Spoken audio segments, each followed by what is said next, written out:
지난 수십 년간 항공산업은 첨단 금속 소재와 복합 소재가 기술력을 좌우하는 최전선으로 불렸습니다. 알루미늄 합금, 티타늄, 고강도 복합 소재, 초내열 금속 같은 이 네 가지가 항공산업의 신경줄이라 불리는 이유는 간단합니다. 전투기의 무게를 줄이고 내구성을 높이며 고온과 고속 비행에도 변형되지 않게 만드는 기술의 핵심이기 때문입니다. 그러나 이 분야만큼은 오랜 세월 동안 소수의 국가만이 지배했습니다. 미국의 알코아, 프랑스의 사프란, 일본의 스미토모와 같은 초대형 항공 소재 기업들이 전 세계 군용기 시장의 절반 이상을 장악하고 있었죠. 그래서 한국은 그 오랜 세월 소재 수입국에 머물러야 했습니다. KF-21 보라매의 기체가 완성되어도 그 뼈대를 이루는 금속 소재와 복합 소재는 여전히 수입에 의존할 수밖에 없었기 때문입니다. 하지만 이제 그 상황이 드디어 뒤집혔습니다. 바로 한국항공우주산업이 2025년 11월 항공소재 228종의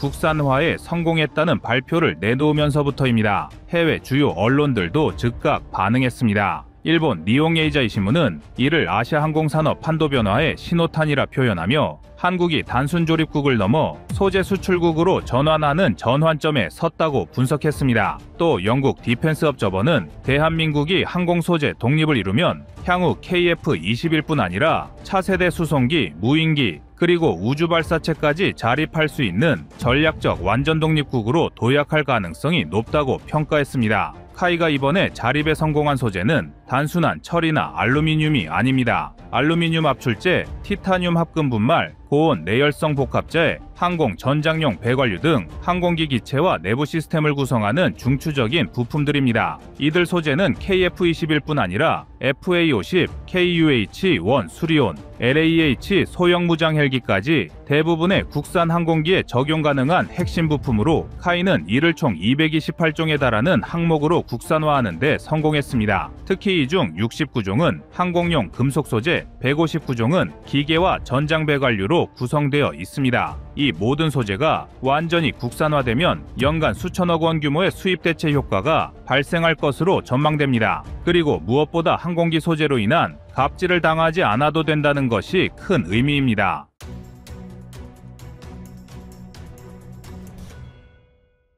국방기술진흥연구소의 자료에 따르면 단 한 가지 소재를 국산화할 때마다 평균 5억에서 7억 건의 연간 절감 효과가 발생합니다. 즉 228종 기준으로 계산하면 약 1200억 건 이상의 절감 효과를 기대할 수 있는 셈이죠. 그뿐만이 아닙니다. 카이는 이번 프로젝트를 통해 단순히 외산 대체를 넘어 국내 연구기관 및 대학과의 협력 생태계를 완성했습니다. 국방과학연구소, 포항공대, 서울대 재료연구소, 그리고 한화에어로스페이스까지 참여한 이 대규모 프로젝트는 2019년에 시작되었습니다. 불과 6년 만에 항공 소재 자립이라는 대기록을 세운 셈입니다. 더욱 놀라운 점은 이 과정에서 카이가 일부 소재의 성능을 원판보다 높였다는 것입니다. 대표적인 예가 바로 TI-6R4V 계열의 티타늄 합금 분말입니다. 기존 유럽산 제품보다 인장 강도가 12% 이상 높아졌고 피로 강도는 8% 개선된 것으로 나타났습니다. 이는 단순한 대체가 아니라 성능 향상형 국산화입니다. 이런 결과는 결코 우연이 아닙니다. 2015년 타우러스 미사일 도입 당시 독일이 정비용 소재를 제공하지 않아 유지 보수에 차질을 빚었던 사건 이후 한국 방산업계는 부품과 소재의 자립 없이는 주권도 없다는 뼈아픈 교훈을 얻었습니다. 당시 독일의 부품 공급 중단으로 미사일의 창정비가 5년 지연되는 사태가 발생했죠. 이 사건은 카이를 비롯한 한국 항공 방산업계의 소재 독립의 필요성을 각인시킨 계기가 되었습니다. 이번 성과가 중요한 이유는 단순히 수입 대체가 아니라 글로벌 공급망 내 경쟁 지위를 바꿔놓을 수 있기 때문입니다. 터키는 자국 전투기 칸을 개발하다 중지한 이유도 기체 소재의 80% 이상을 미국과 유럽에서 수입하고 있습니다. 그 결과 최근 공개된 칸 전투기의 개발 단가가 한 대당 약 2,300억 원에 달해 경쟁력을 잃었습니다. 반면 한국의 KF-21은 국내 생산 비율이 65%를 넘었으며 이번 228종 소재의 추가 국산화로 2030년까지 부품 국산화율 80% 이상 달성을 목표로 하고 있습니다. 이는 터키보다 20년 이상 빠른 산업 생태계 구축 속도입니다.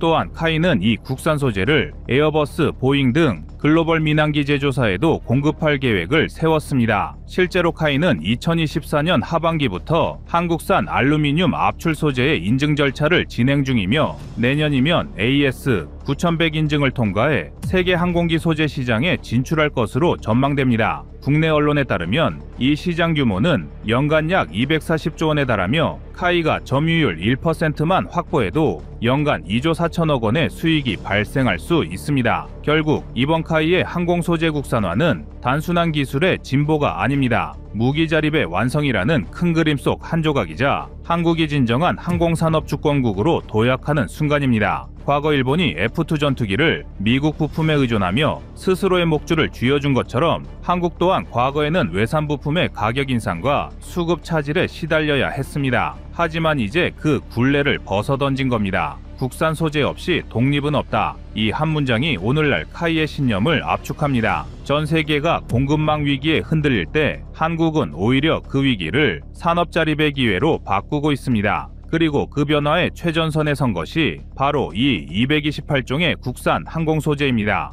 군사기술의 세계에서 소재는 무기의 DNA라 불립니다. 아무리 성능 좋은 설계와 전자장비를 갖추더라도 그 모든 구조를 지탱하는 금속과 복합재가 외국산이라면 결국 무기체계의 열쇠는 타국의 손에 결정되기 때문입니다. 실제로 전투기 한 대에는 약 30만 개의 부품이 들어가며 그중 절반 이상이 항공 소재 관련 품목으로 구성되어 있습니다. 즉, 소재를 자립하지 못하면 완제품도 독립할 수 없는 구조입니다. 대표적인 사례가 터키입니다. 터키는 2010년대 초반 한국으로부터 K9 자주포 기술을 이전받아 푸르트나 자주포를 개발했습니다. 그러나 소재 가공 기술과 전장 통합 노하우가 부족해 결국 파워팩 결함과 부품 신뢰성 문제에 시달렸죠. 그 결과 푸르트나는 내수용으로만 제한되고 해외 수출 시장에서는 경쟁력을 잃었습니다. 터키는 이 실패 이후 항공 소재와 전차 소재를 자체 개발하려 했지만 핵심 금속 가공 노하우를 확보하지 못해 여전히 독일, 프랑스에서 부품을 수입하고 있습니다. 반면 한국은 이러한 터키의 실수를 반면교사로 삼았습니다. 단순 기술 도입이 아닌 산업 생태계 전체를 국산화하는 방식으로 전략을 전환한 것이죠. 이러한 산업 생태계 자립은 단순히 제조 공정의 문제를 넘어 국가 안보의 근본 체질을 바꾸는 일입니다. 미국은 자국의 전략무기 핵심 부품을 절대 외국에 의존하지 않습니다. 일본 또한 F-15J, F-2 등 자국형 전투기를 생산할 때 항공 소재의 70% 이상을 미쓰비시 계열이 직접 공급합니다. 그러나 일본의 십식 전차는 여전히 독일제 고강도 강판에 의존하고 있어 부품 단가가 K2 전차보다 2배 이상 비쌉니다. 즉, 소재 국산화율은 무기체계의 전략적 자립도를 결정짓는 가장 본질적인 지표입니다. 카이가 이번에 확보한 기술 중 주목할 만한 것은 티타늄 분말 기반 적층 제조 기술입니다. 이 기술은 단순히 금속을 깎아내는 것이 아니라 분말을 적층해 3D 프린팅 방식으로 항공기 구조물을 제작하는 방식입니다. 기존에는 프랑스 사프란이나 미국 G-에비에이션이 독점하던 기술이었으나 한국은 2025년 국방과학연구소와 공동으로 세계 최초로 티타늄 분말 입도 제어 공정을 완성했습니다. 이 공정은 소재의 미세균열을 40% 이상 줄이고 피로 수명을 1.7배 이상 늘리는 결과를 냈습니다. 덕분에 KF-21의 동체와 날개 부품 중 일부는 이미 이 국산 소재로 교체되어 테스트를 완료했습니다. 이처럼 소재 국산화가 중요한 이유는 전시 상황에서도 자력으로 무기를 생산할 수 있는 국가만이 진정한 강국이기 때문입니다. 2022년 러시아 우크라이나 전쟁 이후 유럽 대부분의 국가들이 반도체와 항공 소재 수입에 어려움을 겪었습니다. 반면 한국은 전시산업 대응 체계에 맞춘 생산 라인을 갖춰 항공 소재를 단 30일 만에 생산 가능한 수준으로 끌어올렸습니다. 즉, 한국은 전시 공급망 복원력에서 이미 G7 수준의 안정성을 확보한 것입니다. 이제 한국은 단순히 국내용 소재를 만드는 것이 아니라 국제 공급망의 주도권을 잡으려 합니다. 현재 카이는 국내 항공 소재 자립률을 2030년까지 50%에서 80%로 끌어올릴 계획입니다. 동시에 알루미늄, 티타늄, 복합 소재의 해외 수출 비율을 전체 생산량의 30%까지 확대한다는 목표를 세웠습니다. 이를 달성할 경우 한국은 일본, 프랑스와 어깨를 나란히 하는 소재 수출 5대 강국에 진입하게 됩니다.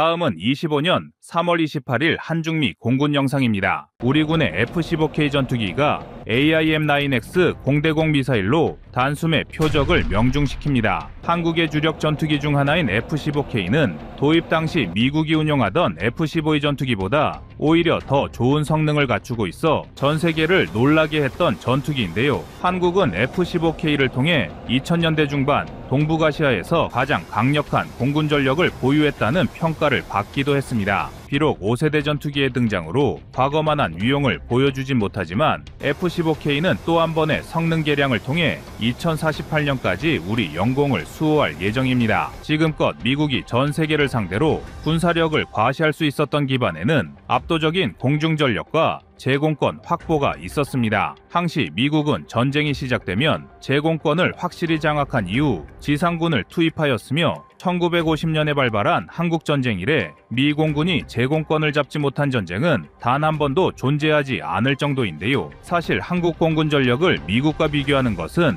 민망할 정도로 양국의 공군력 격차는 크게 벌어져 있습니다. 하지만 한국은 미국제 전투기를 라이선스 생산하는 과정에서 항공 기술을 축적하기 시작했고 이제는 자체적으로 4.5세대 전투기를 개발할 수 있을 정도로 많은 성장을 거듭하고 있습니다. 그만큼 미국 공군의 우수성과 기술, 전술 교리를 배우고 응용하는 것은 우리 공군의 발전을 위해 중요한 요소입니다. 게다가 현재 동아시아는 주변국들의 공군력 증강이 눈에 띄게 가속화되고 있어 지금의 전력에만 만족해서는 안 되는 안보 환경을 가지고 있습니다. 일본은 우리보다 더 많은 F-35 전투기를 도입하고 있으며 중국은 자체적으로 5세대 전투기를 개발하여 실전에 배치하고 있는데요. 여기에 북한조차도 러시아에 대한 파병을 빌미로 수호이 27, 미그 29 등을 보충하려 하고 있기 때문에 한국 공군도 계속해서 전력을 증강해야 합니다. 그래서 준비했습니다. 오늘은 세계 최강의 미국 공군을 기준으로 대한민국의 공군 전력이 어느 정도 수준인지 살펴보고 주변국의 공중전 위협에 대해 자세히 알려드리겠습니다.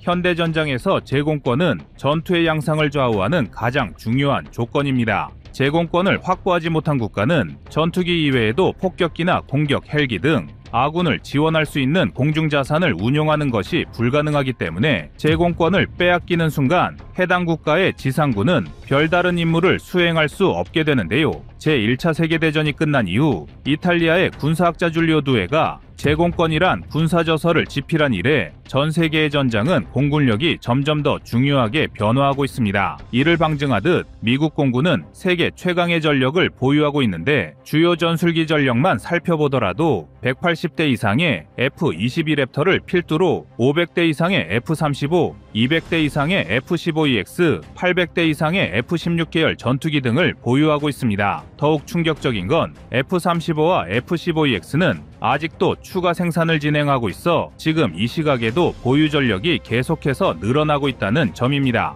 F-22 랩터 이전에 세계 최강의 공중우세 전투기로 활약했던 F-15CD가 주방위군으로 이전 및 퇴역 절차를 밟고 있을 정도이니 미국 공군의 강력함은 더 이상 말이 필요 없을 정도인데요. 반면 한국은 39대의 F-35를 필두로 59대의 F-15K, 165대의 F-16 계열 등을 보유하고 있습니다. 그나마 F-15K와 131대의 KF-16은 각각 해당 계열의 최신 기체인 F-15EX와 F-16V급으로 성능을 개량하고 있어 전력 강화가 이어지고 있으며 120대의 KF-21이 전력화되면 노후화된 KF-5를 모두 퇴역시키는 방식으로 신규 전력을 보강할 예정입니다. 이러한 한국 공군의 전력을 미국과 비교한다면 F-35는 미국 대비 약 7% 수준을 보유한 셈이며 20대가 추가되어 59대를 운용하게 된다면 미국 대비 11% 수준의 전력을 확보하게 될 것입니다. 다만 미국은 우리보다 더욱 빠르게 F-35 물량을 증가하고 있기 때문에 앞으로는 한국의 5세대기 보유량이 미국과 더욱 큰 차이로 벌어질 것이며 현대공중전에서 5세대 전투기의 가치를 고려할 때 한국은 KF-21의 블록3 개량 또는 F-35 직도입 등을 구상해야 할 것입니다. 그리고 F-15 계열과 F-16 계열 전투기는 한국이 미국 대비 각각 20% 이상의 수준을 보유하고 있어 나름대로 강력한 공군 전력을 확보하고 있습니다. 한국 공군은 공대공 능력을 기준으로는 해외에서 일본 자위대와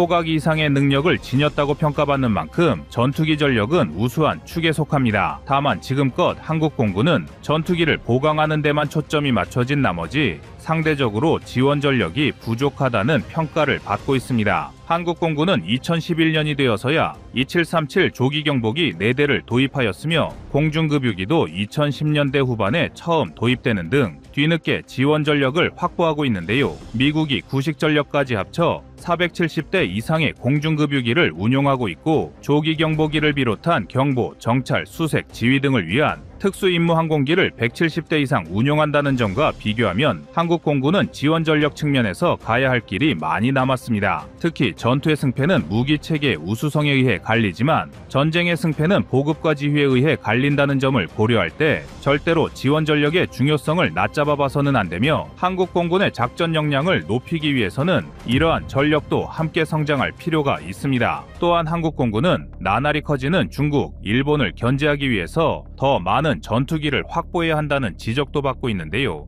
현재 보유한 전투기 전력은 공대공 측면에서 일본과 대등하다는 평가를 받을지 몰라도 신규 전력 강화와 노후 기종 퇴역 등을 고려하면 최소 60대 내외의 전투기가 더 필요합니다. 한국이 주변국을 상대로 우리 영공을 방어하는 데 필요한 전투기 수량은 못해도 420기 이상입니다. 이는 현재 공군이 보유한 조종사 현황, 전투기 가동률, 주변국의 공중전력 등을 분석하여 도출한 결과입니다. 그런데 한국이 보유할 예정의 F-35와 KF-21까지 합쳐도 400대 이상의 전투기를 보유하는 것이 쉽지 않습니다. FA-50은 제공권 싸움이 어려운 경전투기이며 퇴역을 눈앞에 둔 KF-5 등을 제외하면 F-35, F-15K, KF-16, KF-21처럼 적 전투기와 제공권 싸움이 가능한 전투기는 360대 내외 수준에 불과합니다. 따라서 한국 공군은 지금의 평가와 전력에 만족해서는 안 되며 KF-21의 블록1-2 전력화가 완료된 다음의 시대를 준비할 필요가 있습니다.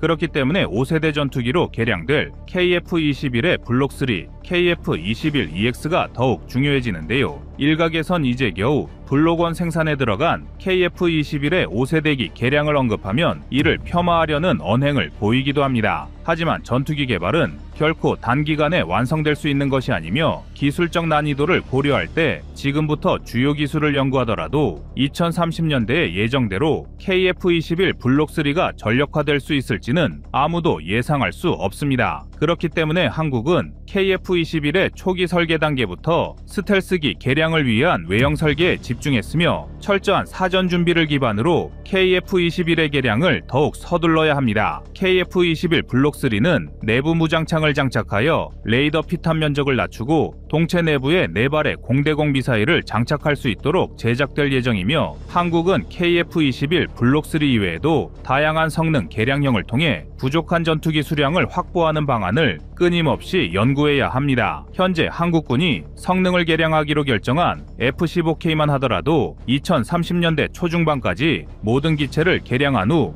2048년까지 사용할 예정인 만큼 우리 군은 2030년대와 2040년대에도 계속해서 후속 기종 전력화를 고민해야 하고 그래야만 퇴역하는 전투기의 공백을 최소화하고 주변국의 군사적 위협을 분쇄할 수 있을 것입니다. 특히 항공굴기를 내세우며 전력을 강화하는 중국의 공군 전력은 언제든 한국을 위협할 수 있는데요. 한국과 중국은 공중거리가 매우 짧기 때문에 육군이나 해군의 군사 충돌이 발생하더라도 공군과의 연계작전이 더욱 중요한 특성을 가지고 있습니다. 즉, 중국의 육군이나 해군이 한반도에서 군사작전을 수행한다면 짧은 공중거리를 통해 중국 공군의 화력 지원을 손쉽게 받을 수 있다는 뜻입니다. 따라서 한국은 중국을 상대로 한반도 상공의 제공권을 절대 내줘서는 안 되며 공군의 활약이 절대적인데요. 한국이 중국 공군과 교전을 치른다면 최소 64대의 제니10을 상대해야 합니다. 중국은 하나의 공군 부대를 완편하게 되면 32대의 전투기를 배치하게 되는데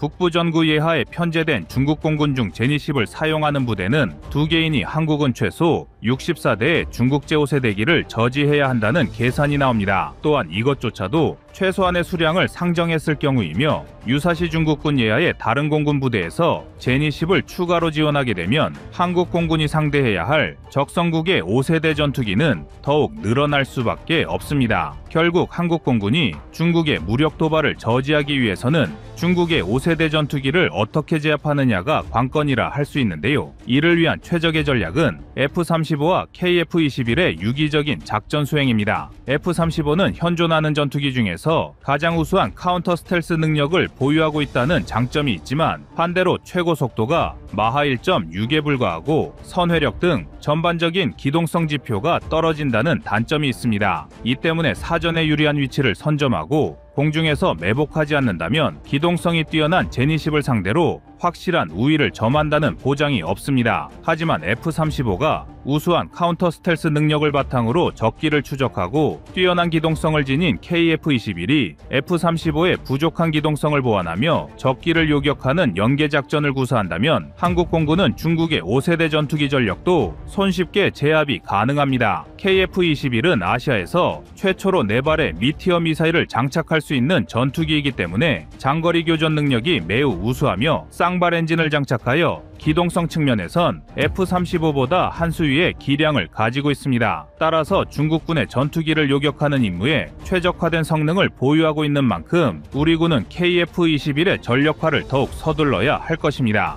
그리고 여기에 더하여 한국은 우수한 지대공 미사일도 적극적으로 활용할 필요가 있는데요. 한국은 국토 면적이 넓지 않은 데 반해 다량의 지대공 미사일 체계를 구축하여 방공 밀집도가 높은 축에 속합니다. 따라서 전투기 간의 공중전과 더불어 지상에서 중국 전투기를 요격할 수 있는 지대공 미사일을 지원한다면 한국 공군은 조금 더 안전한 방향으로 적군을 제압하고 전투 효율을 끌어올릴 수 있는 전략적 장점도 얻을 수 있습니다. 현대전장에선 공중전을 절대로 빼놓을 수 없습니다. 제공권의 전략적 가치는 아무리 강조해도 모자라지 않으며 중국은 항공굴기를 내세우며 자국의 전투기가 미국과도 자웅을 겨룰 수 있다고 강조하고 있습니다. 이러한 안보 환경 속에서 우리 군이 대한민국의 안보를 수호하기 위해서는 KF-21을 시작으로 계속해서 자국 전투기를 개발하고 성능을 발전시킴으로써 지금보다 한층 더 강력한 공중 전력을 구현해야 할 것입니다.